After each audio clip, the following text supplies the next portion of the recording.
The thing with social media, two things is the comparison and the standards, the ideals.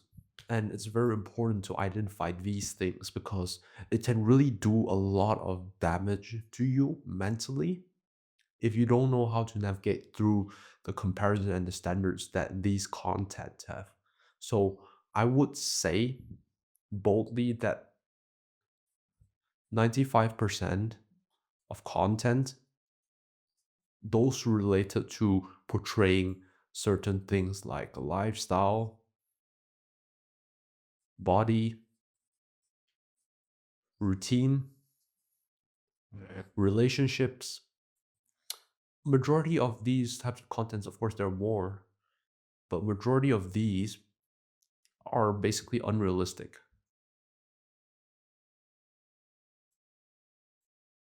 Not in the sense that it's not achievable, but hear me out. Because it's another person's life. First of all, it's not your life.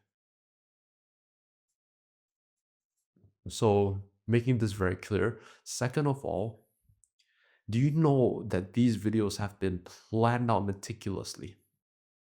And you consuming this type of content, right? Nothing wrong with it, but what starts to get wrong is when you compare yourself to it. When you start making comparison to unrealistic standards. I can list so many unrealistic beauty standards, beauty filters, body standards, routines. Like you see these kinds of people having all the time to do hot bath, sauna, journaling, meditating, while you wake up in the morning and you have to what? You have only 30 minutes to shower, to eat, to get dressed, and to get out of the house because you have to maybe go to school, college, or you have to get to work, or you have to fetch your kids. And relationships, you will ask like, why doesn't my spouse, my partner, or my boyfriend, significant other treat me like that? So we'll dive deeper into the toxic comparison and standards social media has set. The content on social media, right? You have to be really careful with this.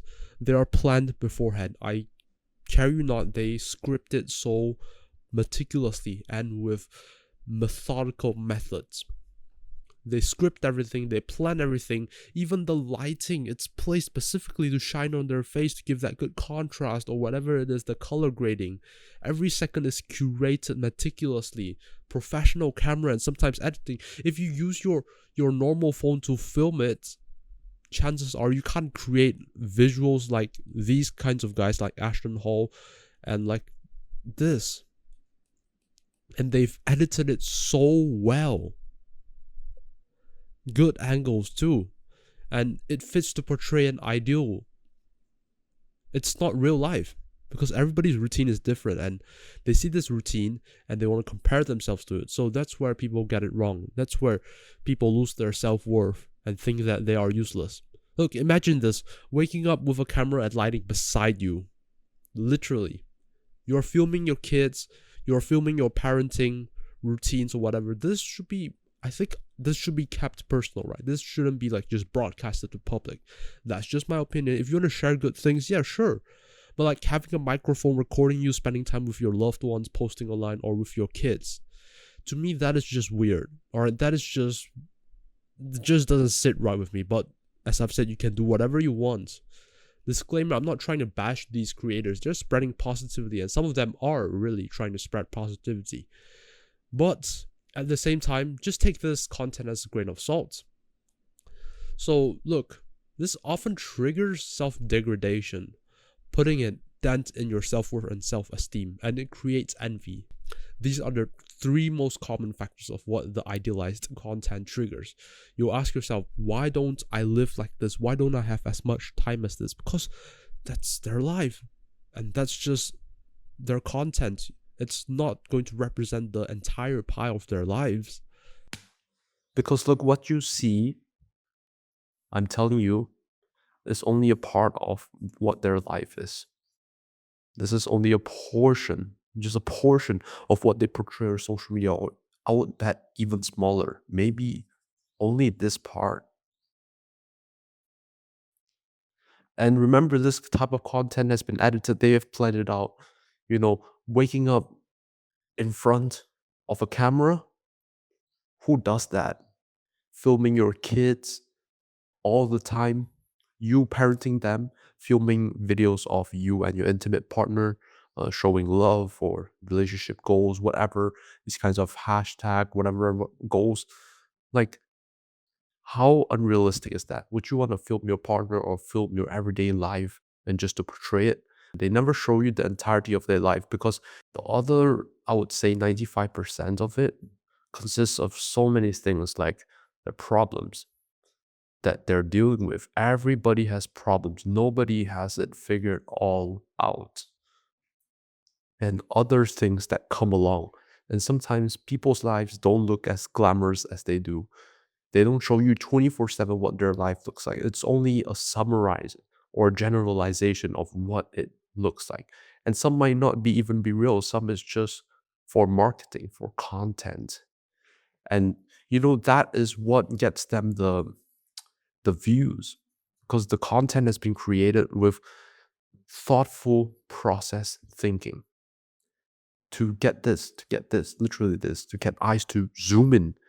Every single pan, every single shot, every single lighting has been planned properly just to get this. And they know how people respond to when they see certain things, like, ooh, good lighting. And look, what you see is just a portion of the pie. The red one represents what people show on social media, right? The good side of it, the glamorous side of it, the benefits, the perks of it. But the orange side often represents the other unseen problems or realities that they have to face and go through. I'm going to propose some solutions that may potentially help you with this. Self-awareness is key. So it's all about the mind. You color your thoughts. The thoughts that you have colors your mind. What kind of thoughts you have, the polarity of the thoughts, negative or positive, are going to color the way you perceive things and frame things. So easiest method is self-awareness. If you realize that you have negative thoughts about yourself because you see content like this, glamorized, idealized content like this, I want you to just stop. Just stop scrolling, stop looking at it for a while, and just let that sink in. Stop all you're doing it. Just write it down, acknowledge it, be present in the moment. Admit it that, okay, look, this is me comparing myself to another person of maybe born in a different country, living in a different place, having different circumstances compared to me. And I want you to write down that feeling. What can you do about it, actually? Because it's hard to rewire, it takes time, and it's awkward, right? But you have to kind of go through this self-confrontation process. And look, change is uncomfortable. You want to stop comparing yourself to others. It's going to be uncomfortable to rewire your brain for that, because you have been exposed to so much of this content that your brain wires you and wants you to live that life. But sometimes it's not possible, right? Because it's their life and everybody's given unique circumstances. So there's no magic pill, but there are a few things that you can do. Limit social media use. The easiest thing is to limit the social media use. Just go out, simple things. Go out, go hang out with friends. Stop using social media for a bit.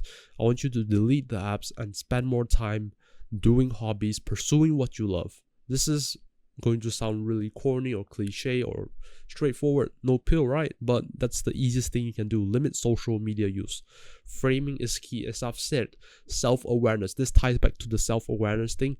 Once you know what your thoughts, what colors are your thoughts, how they are going to color your mind and the way you perceive things, you can start to change that from there. And count your blessings. Look. Be grateful for what you have. If you have finished your education, secondary school education, if you have a family, if you have food on the table to eat every day, if you have water to drink, if you have at least somewhere to sleep in, that's already doing better than a lot of people. I promise. I'm going to propose an analogy. This is your life, right? You are given these building blocks here. This is another person's life. You compare yourself to another person's life on social media. They just show this part of the content, this part of their glamorized lifestyle. Look, the part of where everything goes good, positive vibes and all that, and their idealized routines, relationships, they're just showing this part. So another person's life, I should add this on social media, looks boom, perfect, aligns good enough. And you want to try to sometimes to replicate it, to subtly replicate it, because you want that kind of life. You compare yourself to the other person, and when you try to match those blocks together, you realize like, oh, Jesus Christ, this doesn't fit in. My life's terrible. It's not the same blocks at all. Your life is different. You're given different circumstances, but you try to want to replicate the other person's life. You try to want to live their life. No, you shouldn't live another person's life. You should live your life. So instead of trying to fit this in, right, look at what blocks you have. You're given these 4 different blocks, and you think like, oh, it doesn't match up together. Well, you have to think of ways to match them up together in your own unique style, right? You can do things like this, and look, one matches. What about the other? It's the same. Rotate it around. You just have to work around with the cards that you have been dealt with. And once you do this, I promise you, look, 2 complete puzzles. And it may not be perfect sometimes. It may be separated, but it's okay. Look, you have 2 complete blocks. It's just your life compared to this person's life. So never compare yourself to others. Compare to who you were yesterday.